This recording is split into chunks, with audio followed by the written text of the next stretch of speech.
Salom, siz bu dunyo kanaldasiz. Sportda futbol eng ommabop sport turi desak adashmaymiz. Agarda siz futbol sport turini ishqibozi bo'lsangiz, so'nggi paytlarda futbol jarayonlarida ayollarning ishtirokini sezgan bo'lsangiz kerak. Futbol matchlarida ko'plab ayol politsiyachilar tartib-intizomni nazorat qilib turishadi. Undan tashqari ayollar arbitr vazifasini ham bajarishadi. Ayollar allaqachon futbolning ajralmas qismiga aylanib ulgurishgan. Ammo sudyalar o'yin davomida ko'plab psixologik to'qnashuvlarga duch kelishadi. Bugungi videomizda siz kamera obyektivlariga tushib qolgan qiziqarli vaziyatlarga guvoh bo'lasiz.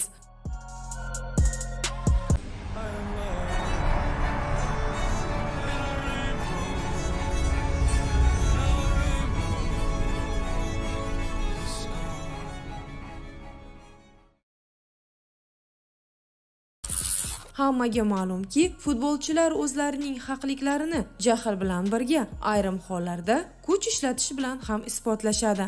Ammo bu holatni mana bu arbitr bilan amalga oshira olishmaydi. Tanishing, Fernando Colombiuliani. Go'zal bo'lishiga qaramay, Fernando o'ziga nisbatan hech qanday nojo'ya holatni yuzaga kelishiga yo'l qo'ymagan. Ommaning fikriga qaramay, professional harakat qiladi.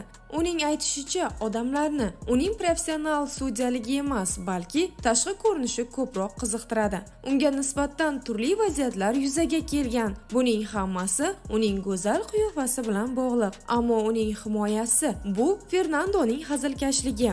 Shuni aytib o'tish kerakki, u Barselona yarim himoyachisiga qilgan hazili orqali butun dunyoga tanilgan. U o'yinchini jazolagandek o'zini tutgan. Futbolist va muxlislar bu holatdan hayratlanishgan. Ammo Fernando sariq kartochka o'rniga dastro'molchasini chiqargan va peshonasini artib qo'ygan.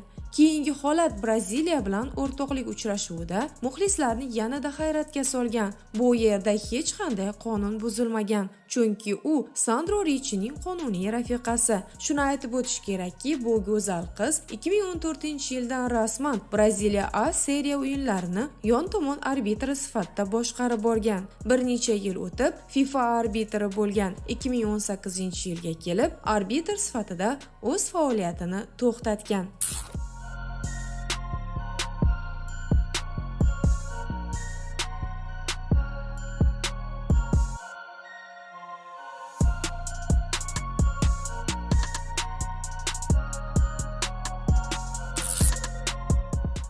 Futbol maydonida izroillik arbitr Lilah Asulin ham barchada qiziqish uyg'otgan. Bu voqea Isroilda Braziliya futbol jamoasi va Isroil futbol jamoalari o'rtasida o'tkazilgan xayriya o'yinida bo'lgan. Lilah o'yinni asosiy sudya sifatida boshqargan. 5 marotaba jahon chempioni bo'lgan Braziliyaning mashhur terma jamoasi Bibeta, Ronaldinho, Kaka va Marcio Maroza kabi o'yinchilar bilan mashhur va albatta ular o'yinni 4-2 hisobi bilan yakunlashgan. Ammo o'yinning 50-daqiqasida barcha hayratlanib qolgan. Arbitr hech qanday sabablarsiz braziliyalik o'yinchi Kakaga sariq kartochkani ko'rsatgan. Shundan so'ng Lilah mashhur o'yinchiga u bilan selfie tushishini iltimos qilgan. Bunday antiqa holat barchaga g'alati tuyulgan, ammo futbolchi buni to'g'ri qabul qilgan. Isroildagi futbol klubi bu haqda ommaviy izoh berganda, butun futbol tarixida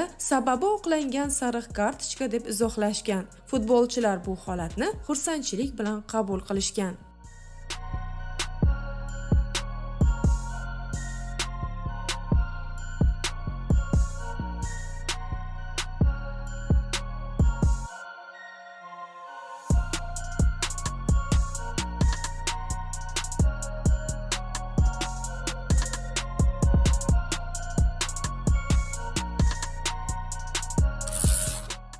Futbol o'yini jarayonida ayol arbitrlar bilan kutilmagan holatlar sodir bo'lib turadi.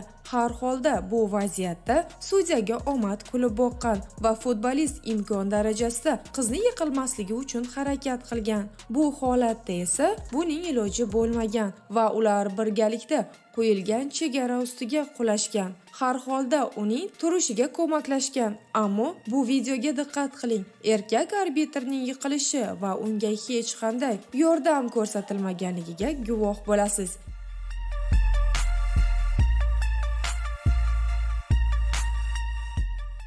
Chexiyalik varatar Tomash Kaubek va yarim himoyachi Luka Shavakilar ham Kerem Demirbay qismatini takrorlashgan. O'yinchilarga ko'r hassasini bir marta yo'qotadi degan ibora notanish bo'lsa kerak. Umuman voqea bunday bo'lgan. Chexiya chempionatida o'yin yakunida ayol arbitr Lucy Ratayova raqib komanda o'yinchisida ofsayd holatini ko'rmagan. Natijada Breno klubi hisobni tenglashtirgan. O'yin yakunida Tomash Kaubek ayol kishining joyi erkaklar futbol o'yinida emas, balki oshxonada bo'lishi kerak degan. Uning so'zlari izohlanmagan, ammo har ikkala sportchi ham jazolangan. Ular Sparta ayollar klubi bilan mashg'ulotlar olib borishi belgilangan. Undan tashqari, ular ayollar o'rtasida o'tkazilgan chempionatlar ligasiga elchi sifatida yuborilganlar. Har ikkala futbolistlar ayol arbitrlardan uzr so'rashgan.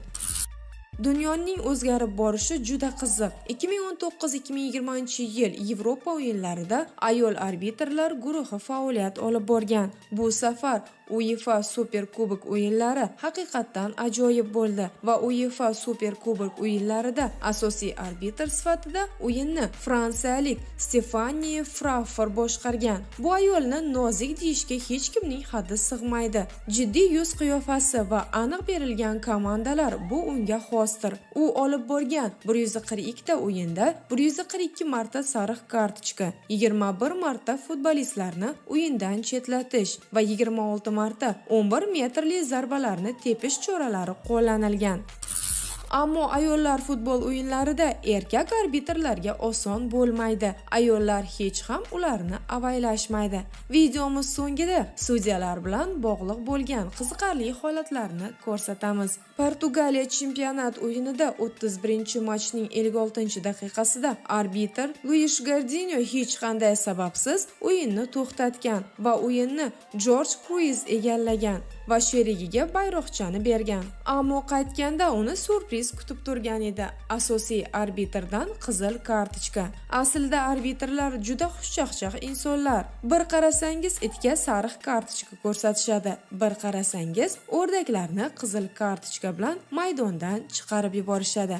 Videomiz sizga yoqqan bo'lsa, like qo'yishni va kanalimizga obuna bo'lishni unutmang.